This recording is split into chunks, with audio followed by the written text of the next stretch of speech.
Detik-detik wanita pejalan kaki tewas kecelakaan tertabrak feeder Trans Semarang. Seorang perempuan parubaya tewas setelah tertabrak mikrobus feeder di Jalan Kelipang Raya, Bundaran Blok Z, depan Masjid Al-Fatah, Kelurahan Sendang Mulyo, Kecamatan Tembalang, Kota Semarang, Kamis, 10 Juli 2025, pagi.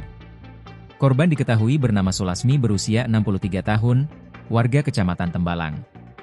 Dia meninggal di lokasi kejadian akibat luka serius pada bagian perut, tangan, dan kaki. Kasubnit Gakum Satlantas Polrestabes Semarang, Ibtu Novita Chandra menyampaikan, peristiwa nahas itu terjadi sekira pukul 8. Saat itu, korban sedang menyeberang dari arah barat ke timur, tepat di dekat Bundaran Blok Z. Kendaraan yang terlibat adalah Isuzu Microbus Feeder warna merah tahun 2021. Saat kejadian, mikrobus datang dari arah utara, Kelipang Golf, menuju selatan, lalu memutar balik ke arah utara di bundaran. Korban langsung dievakuasi ke RSUD KRMT Wongsonegoro Semarang.